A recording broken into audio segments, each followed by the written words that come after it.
مرتبہ کا ذکر ہے کہ ایک استاد اپنے شاگردوں کو تیر اندازی سکھانے لے گیا۔ وہ انہیں ایک درخت کے پاس لے گیا۔ اس درخت پر ایک چڑیا بیٹھی تھی۔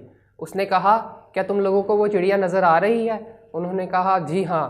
اس نے کہا کہ اس چڑیا کی آنکھ کا نشانہ لینا ہے۔ انہوں نے کہا، جی استاد جی ٹھیک ہے۔ اس نے اپنے پہلے شاگرد کو بلایا۔ اس نے کہا، اٹھاؤ کمان، لگاؤ نشانہ، بتاؤ تمہیں کیا نظر آ رہا ہے؟ اس نے کہا، استاد جی مجھے تو صرف درخت نظر آ رہا ہے۔ اس نے کہا، کیا تمہیں چڑیا نہیں دکھائی دے رہی؟ اس نے کہا، نہیں استاد جی معاف کیجیے گا، مجھے صرف اور صرف درخت ہی نظر آ رہا ہے۔ اس نے اپنے دوسرے شاگرد کو بلایا۔ اس نے کہا، بھائی اٹھاؤ کمان، لگاؤ نشانہ، بولو تمہیں کیا نظر آ رہا ہے؟ اس نے کہا، مجھے تو صرف آم دکھائی دے رہے ہیں۔ اس نے کہا، کیا تمہیں چڑیا نہیں دکھائی دے رہی؟ اس نے کہا، معاف کیجیے گا استاد جی، مجھے صرف اور صرف آم دکھائی دے رہے ہیں۔ اس نے اپنے تیسرے شاگرد کو بلایا اور کہا، اٹھاؤ کمان، لگاؤ نشانہ، بتاؤ تمہیں کیا نظر آ رہا ہے؟ اس نے کہا، مجھے چڑیا کی آنکھ دکھائی دے رہی ہے۔ اس نے کہا، کیا تمہیں اس کے علاوہ کچھ اور نہیں دکھائی دے رہا؟ اس نے کہا، مجھے صرف چڑیا کی آنکھ دکھائی دے رہی ہے۔